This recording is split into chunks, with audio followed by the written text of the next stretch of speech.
Halo semuanya, sebelumnya perkenalkan kami dari kelompok 1 akan mempresentasikan hasil diskusi kelompok kami dengan mata kuliah Akuntansi Keuangan Desa sebagai dosen pengampu Ibu Arini, SEMAK, AKCA dengan judul materi tentang desa. Saya akan memperkenalkan anggota dari kelompok saya. Yang pertama ada Pamela Marsha, yang kedua Firda Ramayanti, yang ketiga Katarina Nikmas, yang keempat Inul De Angel, yang kelima Winda Ristua, yang keenam Mawar Natalia, yang ketujuh Sinta Trinovalia, yang kedelapan ada Giovanni Margareta Simanjunta. Baiklah, selanjutnya topik yang akan kami bahas pada video kali ini ada 6. Yang pertama, definisi desa. Yang kedua, karakteristik desa. Yang ketiga, kewenangan desa. Yang keempat, desa dan kelurahan. Yang kelima, kelembagaan desa. Yang keenam, regulasi tentang desa. Definisi desa. Menurut Undang-Undang Nomor 6 Tahun 2014 menyatakan, desa adalah kesatuan masyarakat hukum yang memiliki batas wilayah yang berwenang untuk mengatur dan mengurus urusan pemerintah, kepentingan masyarakat setempat berdasarkan praksa masyarakat, hak asal-usul, dan hak tradisional yang diakui dan dihormati dalam sistem pemerintahan Negara Kesatuan Republik Indonesia. Menurut Undang-Undang Nomor 6 Tahun 2014 Pasal 6 bahwa desa terdiri atas desa adat. Penjelasan Undang-Undang Nomor 6 Tahun 2014 menyebutkan bahwa desa atau yang disebut nama lain mempunyai karakteristik yang berlaku umum untuk di seluruh Indonesia. Sedangkan desa adat atau yang disebut dengan nama lain mempunyai karakteristik yang berbeda dari desa pada umumnya, terutama karena kuatnya pengaruh adat terhadap sistem pemerintahan lokal, pengelolaan sumber daya lokal, dan kehidupan sosial budaya masyarakat desa. Karakteristik desa. A. Aspek morfologi. Desa merupakan pemanfaatan lahan atau tanah oleh penduduk atau masyarakat yang bersifat agraris, serta bangunan rumah tinggal yang terpencar. B. Aspek jumlah penduduk. Maka desa dialami oleh sejumlah kecil penduduk dengan kepadatan yang rendah. C. Aspek ekonomi.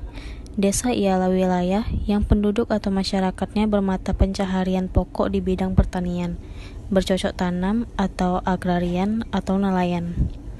D. Aspek hukum. Desa merupakan kesatuan wilayah hukum tersendiri, yang aturan atau nilai yang mengikat masyarakat di suatu wilayah. E. Aspek sosial budaya. Desa itu tampak dari hubungan sosial antar penduduknya, yang bersifat khas, yakni hubungan kekeluargaan, bersifat pribadi, tidak banyak pilihan dan kurang tanpa adanya pengkotaan. Dengan kata lain bersifat homogen serta bergotong royong. Kewenangan desa. UU Nomor 6 Tahun 2014 menyebutkan kewenangan meliputi: yang pertama, kewenangan berdasarkan hak asal-usul; yang kedua, kewenangan lain yang ditugaskan oleh pemerintah daerah provinsi, atau pemerintah daerah kabupaten kota sesuai dengan ketentuan peraturan perundang-undangan; yang ketiga, kewenangan yang ditugaskan oleh pemerintah daerah provinsi, atau pemerintah daerah kabupaten kota; dan yang terakhir, kewenangan lokal berskala desa. Desa dan Kelurahan. Undang-Undang Nomor 6 Tahun 2014 menyebut kalau desa dapat berubah status menjadi kelurahan berdasarkan praksara pemerintah desa dan badan permusyawaratan desa melalui musyawarah desa dengan memperhatikan saran dan pendapat masyarakat desa. Begitupun sebaliknya, menurut PP Nomor 73 Tahun 2005, kelurahan didefinisikan sebagai wilayah kerja lurah sebagai perangkat daerah, kabupaten atau kota dalam wilayah kerja kecamatan. Kelurahan dan desa menurut Jan Husada pada tahun 2014 mempunyai persamaan dan perbedaan sebagai berikut. Yang pertama, pada umumnya sebuah kota terbagi menjadi beberapa kecamatan dan kelurahan. Sebuah kabupaten terbagi menjadi beberapa kecamatan dan desa.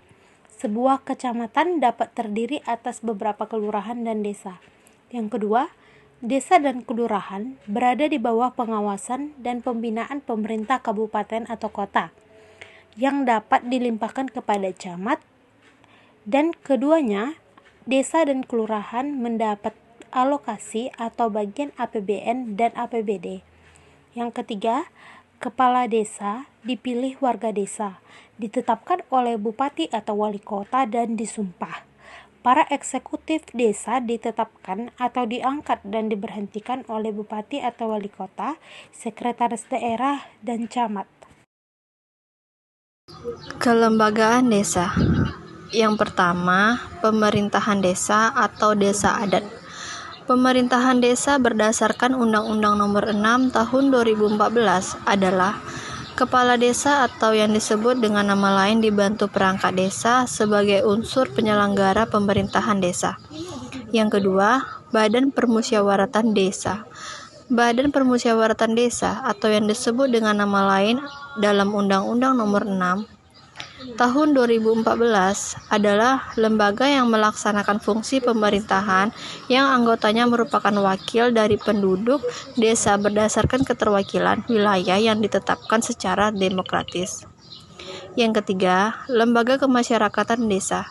Dalam penjelasan Undang-Undang Nomor 6 Tahun 2014 dikatakan bahwa di desa dibentuk lembaga kemasyarakatan desa seperti rukun tetangga, rukun warga, pembinaan, kesejahteraan keluarga, karang taruna, dan lembaga pemberdayaan masyarakat atau yang disebut dengan nama lain. Yang keempat, lembaga adat desa. Dalam penjelasan Undang-Undang Nomor 6 Tahun 2014 dikatakan bahwa kesatuan masyarakat hukum adat yang masih hidup dan sesuai dengan perkembangan masyarakat dan prinsip negara kesatuan Republik Indonesia merupakan pusat kehidupan masyarakat yang bersifat mandiri. Regulasi tentang desa. Berikut peraturan perundang-undangan mengenai desa tersebut. A. Undang-Undang Nomor 6 Tahun 2014 tentang Desa. B. Peraturan Pemerintah Nomor 43 Tahun 2014 tentang Peraturan Pelaksanaan Undang-Undang Nomor 6 Tahun 2014 tentang Desa. C. Peraturan Pemerintah Nomor 60 Tahun 2014 tentang dana desa yang bersumber dari anggaran pendapatan dan belanja negara yang telah diubah dengan Peraturan Pemerintah Nomor 22 Tahun 2015. D. Permendagri Nomor 111 Tahun 2014 tentang Pedoman Teknis Peraturan di Desa. E. Permendagri Nomor 112 Tahun 2014 tentang Pemilihan Kepala Desa. F. Permendagri Nomor 113 Tahun 2014 tentang Pengelolaan Keuangan Desa. G. Permendagri Nomor 114 Tahun 2014 tentang Pedoman Pembangunan Desa. H. Peraturan Menteri Desa, Pembangunan Daerah Tertinggal, dan Transmigrasi Republik Indonesia atau Permendesa Nomor 1 Tahun 2015 tentang Pedoman Kewenangan berdasarkan hak asal-usul dan kewenangan lokal berskala desa. I. Peraturan Menteri Desa, Pembangunan Daerah Tertinggal, dan Transmigrasi Republik Indonesia atau Permendesa Nomor 2 Tahun 2015 tentang Pedoman Tata Tertib dan Mekanisme Pengambilan Keputusan Musyawarah Desa. J. Peraturan Menteri Desa, Pembangunan Daerah Tertinggal, dan Transmigrasi Republik Indonesia atau Permendesa Nomor 3 Tahun 2015 tentang Pendampingan Desa. K. Peraturan Menteri Desa, Pembangunan Daerah Tertinggal, dan Transmigrasi Republik Indonesia atau Permendesa Nomor 4 Tahun 2015 tentang pendirian, pengurusan dan pengelolaan dan pembubaran badan usaha milik desa. I. Peraturan Menteri Desa, Pembangunan Daerah Tertinggal, dan Transmigrasi Republik Indonesia atau Permendesa Nomor 5 Tahun 2015 tentang penetapan prioritas penggunaan dana desa tahun 2015.